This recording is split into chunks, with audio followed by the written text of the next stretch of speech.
ನಮಸ್ಕಾರ ವೀಕ್ಷಕರೇ, ಅಘೋರ ತಂತ್ರ ಮಂತ್ರ ವಿದ್ಯಾ ಚಾನಲ್ಗೆ ಎಲ್ಲರಿಗೂ ಸ್ವಾಗತ ಸುಸ್ವಾಗತ. ಇವತ್ತಿನ ವಿಷಯ ಏನು ಅಂದರೆ ಶತ್ರುಗಳನ್ನು ಸ್ತಂಭನ ಮಾಡುವಂಥದ್ದು. ಸ್ತಂಭನ ಕ್ರಿಯೆಯಲ್ಲಿ ಬುದ್ಧಿ ಸ್ತಂಭನ ಹಾಗೂ ವಾಣಿ ಸ್ತಂಭನವನ್ನು ಯಾವ ಥರ ಮಾಡಬೇಕು. ಇಲ್ಲಿ ತೋರಿಸ್ತಿರುವಂತಹ ಮಂತ್ರವು ತುಂಬಾ ಪವರ್ಫುಲ್ ಆಗಿರುವಂತಹ ಒಂದು ಮಂತ್ರ ಆಗಿರುತ್ತೆ. ಯಾಕಂದರೆ ಬಗಲಾಮುಖಿ ದೇವಿ ಆಮೇಲೆ ಧೂಮಾವತಿ ದೇವಿ ಇಬ್ಬರು ಸೇರಿರುವಂತಹ ಒಂದುಗೂಡಿರುವಂತಹ ಒಂದು ಅದ್ಭುತವಾಗಿರುವಂತಹ ಒಂದು ಮಂತ್ರ ಇದು ಎಷ್ಟು ಪವರ್ಫುಲ್ ಆಗಿರುತ್ತೆ ಅಂದರೆ ಇದರಿಂದ ಶತ್ರುಗಳನ್ನು ನಾಶ ಮಾಡ್ಬೋದು, ಶತ್ರುಗಳನ್ನು ಸ್ತಂಭನ ಮಾಡ್ಬೋದು, ಶತ್ರುಗಳನ್ನು ಉಚ್ಚಾಟನೆ ಮಾಡ್ಬೋದು, ಶತ್ರುಗಳನ್ನು ಸಂಹಾರ ಸಹ ಮಾಡ್ಬೋದು ಈ ಒಂದು ಮಂತ್ರದಿಂದ. ಇಲ್ಲಿ ನಾನು ಸ್ತಂಭನವನ್ನು ಯಾವ ಪ್ರಕಾರ ಮಾಡಬೇಕನ್ನೋದನ್ನು ಹೇಳ್ತೇನೆ. ಶತ್ರುಗಳು ನಿಮ್ಮನ್ನು ನೋಡಿಬಿಟ್ರೆ ಸಾಕು, ಅವರ ಒಂದು ಎದೆಯಲ್ಲಿ ನಡಕ ಅನ್ನೋದು ಬರಬೇಕು, ಕೈಕಾಲುಗಳು ಏನಾಗಬೇಕು, ಶೇಕ್ ಆಗಬೇಕು. ಆ ಒಂದು ವಿದ್ಯೆಯನ್ನು ಯಾವ ಥರ ಮಾಡಬೇಕು ಅನ್ನೋದರ ಬಗ್ಗೆ ಹೇಳ್ತೇನೆ. ಇಲ್ಲಿ ತೋರಿಸ್ತಿರುವಂತಹ ಮಂತ್ರವು ನೀವು ಮೊದಲು ಏನು ಮಾಡಬೇಕು, ಶನಿವಾರ ಇಲ್ಲ ಮಂಗಳವಾರ ಇಲ್ಲಾಂದರೆ ಅಮಾವಾಸ್ಯೆ ದಿನಗಳಲ್ಲಿ, ಸಿದ್ಧಿ ದಿನಗಳಲ್ಲಿ ಏನು ಮಾಡಬೇಕು, ನೀವು 10,000 ಬಾರಿ ಮಂತ್ರವನ್ನು ಒಂದೇ ದಿನದಲ್ಲಿ ಜಪವನ್ನು ಮಾಡಬೇಕು. ಒಂದೇ ದಿನದಲ್ಲಿ ಜಪ ಮಾಡಿದರೆ ಏನಾಗುತ್ತೆ, ನಿಮಗೆ ಮಂತ್ರ ಅನ್ನೋದು ಸಿದ್ಧಿ ಆಗುತ್ತೆ. ಸಿದ್ಧಿಯಾದ ನಂತರ ಶತ್ರುವಿನ ಮನೆ ಅಂಗಳದ 3 ಅರಳುಗಳನ್ನು ತೆಗೆದುಕೊಂಡು ಬರಬೇಕು. ಮನೆ ಅಂಗಳದಲ್ಲೇ ಆಗಿರಲಿ ಅಥವಾ ಶತ್ರು ತಿರುಗಾಡುವಂತಹ ದಾರಿಯಲ್ಲಿ ಇರುವಂತಹ ಅರಳುಗಳೇ ಆಗಿರಲಿ, ಇಲ್ಲಿ ತೋರಿಸ್ತಿರುವಂತಹ ಅರಳುಗಳನ್ನು ನೀವು ಏನು ಮಾಡಬೇಕು, ಇಂತಹ ಅರಳುಗಳನ್ನು ನೀವು ತರಬೇಕು. ತಂದಾದ ಮೇಲೆ ಏನು ಮಾಡಬೇಕು, ನೀವು ಆ ಅರಳುಗಳನ್ನು 1 ಲೋಟ ನೀರಿನಲ್ಲಿ ಹಾಕಿ, ಆ ನೀರಿನಲ್ಲಿ ಏನು ಮಾಡಬೇಕು, ನೀವು ಸೈಂಧ ಲವಣವನ್ನು ಹಾಕಬೇಕು. ಸೈಂದ್ರ ಲವಣವನ್ನು ನೀವು ನೋಡಿರ್ತೀರ, ಅದನ್ನು ಹಾಕಬೇಕು. ಹಾಕಿ ಏನು ಮಾಡಬೇಕು, ಅದನ್ನು ಚೆನ್ನಾಗಿ ಕಾಸಬೇಕು. ಎಲ್ಲನೂ ನೀರು ಏನಾಗಬೇಕು, ಆವಿಯಾಗಿ ಹೋಗೋ ಥರ ನೀವು ಚೆನ್ನಾಗಿ ಏನು ಮಾಡಬೇಕು, ಈಟನ್ನು ಕೊಡಬೇಕು. ಈಟನ್ನು ಕೊಡಬೇಕಾದ್ರೆ ನೀವು ಇಲ್ಲಿ ತೋರಿಸ್ತಿರುವಂತಹ ಮಂತ್ರವನ್ನು ನೀವು ಜಪವನ್ನು ಮಾಡಬೇಕು.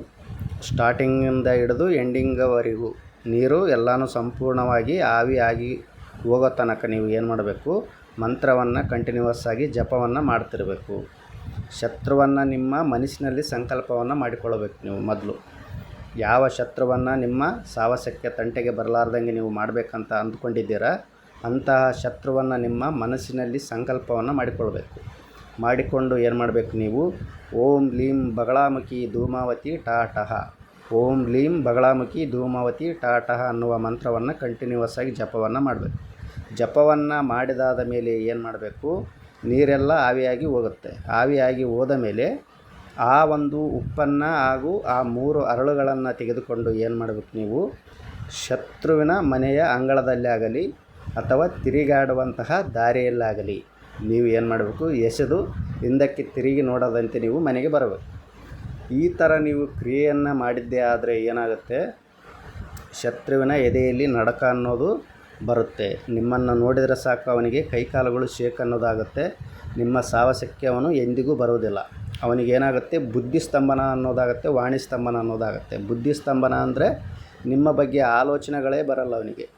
ಸಮಾಜದಲ್ಲಿ ಇವನನ್ನು ಕೆಟ್ಟದಾಗಿ ಬಿಂಬಿಸಬೇಕಂತ ಏನೋ ಅವನಿಗೆ ಕೆಟ್ಟ ಆಲೋಚನೆಗಳು ಇರ್ತವೆ.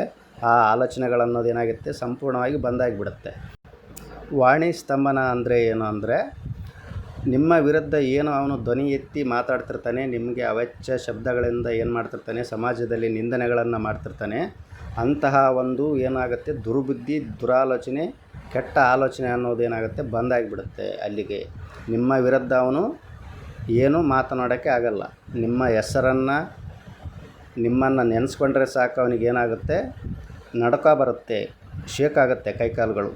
ಅಷ್ಟೊಂದು ಭಯಭೀತನಾಗ್ತಾನೆ.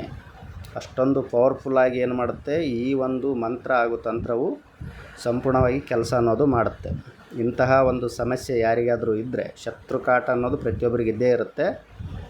ಶತ್ರು ಕಾಟ ಇದ್ದಾಗ ಈ ಒಂದು ಮಂತ್ರ ಹಾಗೂ ತಂತ್ರವನ್ನು ನೀವು ಉಪಯೋಗ ಮಾಡಿದರೆ ಶತ್ರು ಏನಾಗುತ್ತಾನೆ, ಸಂಪೂರ್ಣವಾಗಿ ನಿಮ್ಮಿಂದ ದೂರ ಅನ್ನೋದು ಆಗ್ತಾನೆ.